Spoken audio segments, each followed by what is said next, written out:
or during the attacks. We had to ask my colleague, Centenary, Honorable Centenary Franco Robert, to come here in Najana Kundi because we were not available, because the spokesperson was not available to address the Monday press conference, to address the press, and continue to engage with the people of the media and the people of Uganda at large. Of course, these attacks on the president, Honorable Patrick Amriat, and myself as Secretary General, did not start on Monday. Did not start on Monday. And maybe I can say here, I have built a name the entire of my life. Since I was born, I've built a name. I was taken to school. I have been educated very well at a high level. And for your information, I'm an international financial management consultant who is consulted with all big organizations, including World Bank and IMF. I am a businessman, a successful businessman, and I am among the largest taxpayers in this country. Largest. I have a family, I have a wife and children. And when somebody attacks you like this, it looks bad. I have relatives, I have friends. And that applies to the party president, who is a real engineer, with a family and friends and relatives. For a while now, we have faced constant attacks, blackmail, and propaganda by people who do not wish FDC well, but are driven by selfish ambitions for power and the prospect of getting rich by assuming leadership of the party. If they were real genuine members of the party, you don't go and destroy the party in public. You come and fight internally. It's like a wife and a husband. Instead of fighting in your bedroom, you decided to go and fight on the street where everybody sees you and you are naked. So those are people who are selfish and don't wish this party well. This group of people have made it their mission to bring us down, in the end tarnishing the image of the party they profess to be part of. As FDC has got a very robust conflict management system through which we resolve issues without necessarily affecting our cohesion, our togetherness, our cohesion. On many occasions, using these systems and mechanisms, we have tried to bring our brothers and sisters on table to understand what their grievances are and address them in-house. This is what is expected of a reputable political organization. We are, however, shocked with the world delegations which were said during the summer meeting. They were real wives. You recall one member of parliament got up and said, he came here, he had to wait for me to go out of the country so that he can wait for Kaija to sign his form. All of you remember we're in COVID. No plane was going out of this country and no plane coming in. A whole energetic, heavy MP makes such an allegation. You will know that this was just an attack on me as a person.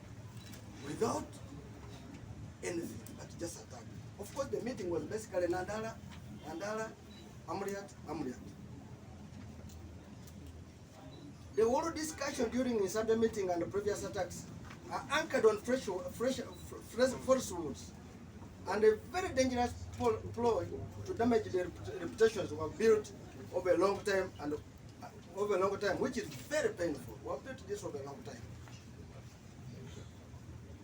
Of course, Honorable Ssemujju, Nandala, our Lord Mayor and others have continuously peddled claims that we received large sums of money from President Museveni, what they called unknown sources, to hand over FDC to him. This is just pedestrian, just thinking from this faction. If this is a political party with structures and stakeholders, it's not a personal property that you just hand over to anyone. I want to tell our Constitution, Article 13, it says any member who goes to another party ceases to be a member of what? Of the FDC. Ssemujju went, she was a deputy president, she ceased to be a member. Which structure did she go with? Even our family structures, I'm sure she never went with. So I cannot, or I'm engineering that carry a structure on a pickup, on a road to take to Museveni. Unless for them they have a formula how they want to carry it on a pickup, and they will tell us. Secondly, who Alex must prove. Why can't they lay evidence on table for all they see or they saw? Why are they not putting evidence? Why are you alleging? It is because they are alleging to people who have reputation. And they believe that if they soil us, the public will not trust us. But we want to state, the public has tested us, the international world has tested us, and they know which type of person we are, and they trust us.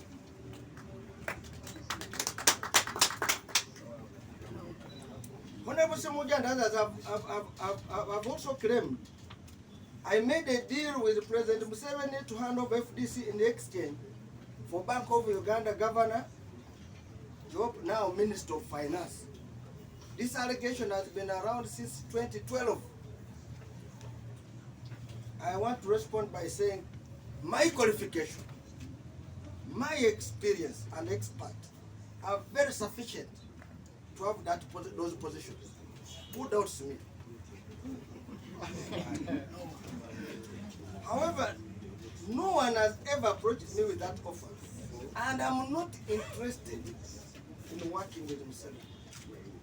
Whatever you are saying is just peddling falsehoods for their personal reasons. In fact, if I want to go to work, World Bank is waiting for me. World Bank is waiting for me.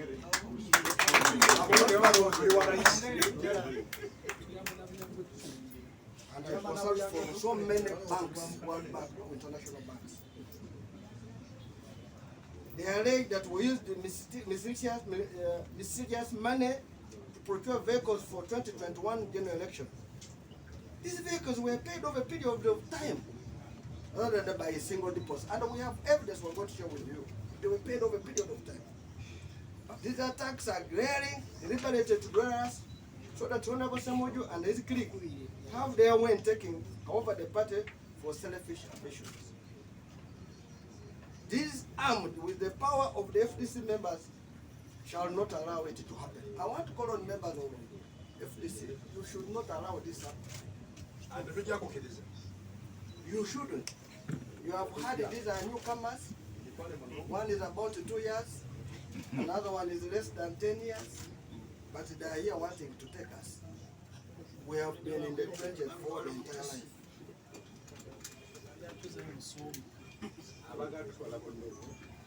Like we mentioned earlier, Honorable Ssemujju's clique has made allegations without providing any evidence, despite constant requests to submit the same.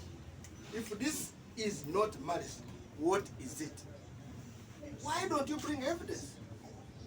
You say on such and such a day, you saw us in the State House picking money, but you cannot provide.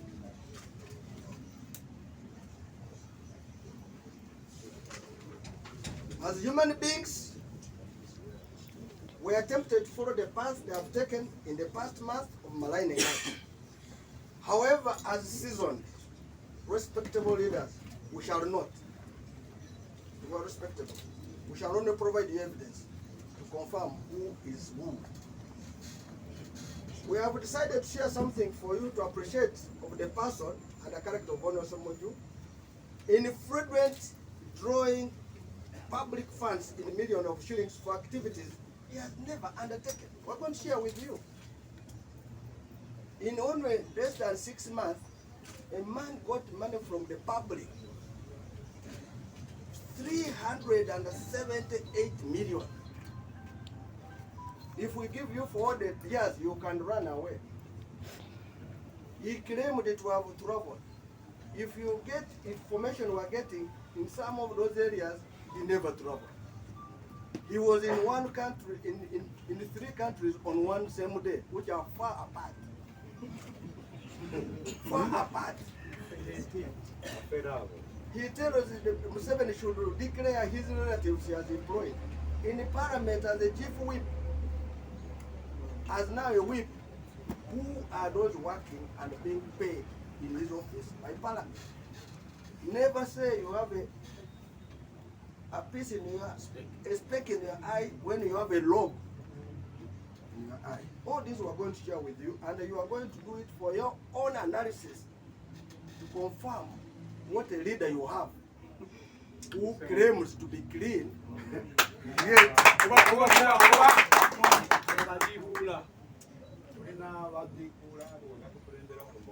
and we have more documents we shall share. For us, we have evidence. We are waiting for theirs. Let us go back to the memorial lane. Of course, some of you don't know, in 2001, we participated in the election. Our president was Dr. Chiza Besigye. We did 2011, we did 2006, 2011, 2016. These general elections were when Dr. Chiza Besigye was a presidential candidate. And we are very well funded. I want to state I was the deputy treasurer general. I have evidence and information. The worst funded election is of 2021. The other one was over 10 billion, 15, but this one was not even 3 billion. Why? Because the so-called who would have been able to assist were not there. And why? Because it was in Yamrat standing and was properly abandoned. In Kampala here, I will give an example. Lukwago, Road Mayor Lukwago ran out from every candidate of FDC. Every candidate of FDC. Including Amuria.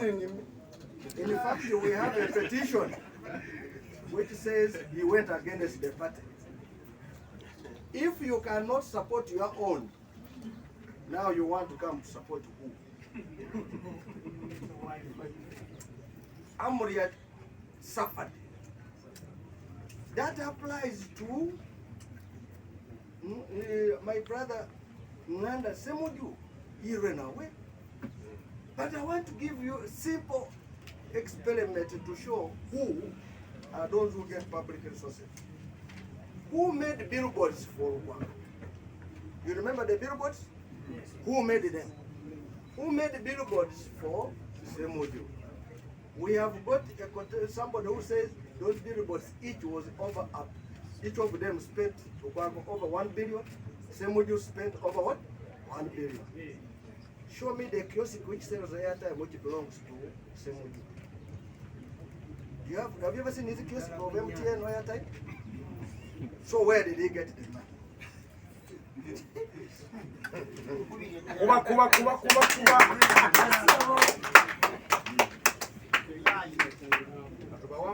So I told you that we have been funding elections.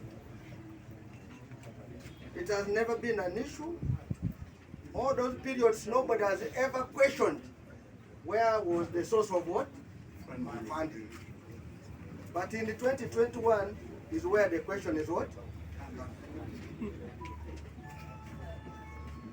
This double standard should not be accepted, and we shall not agree to people who talk with their tongues folded. During the day they are saying something, and the night they are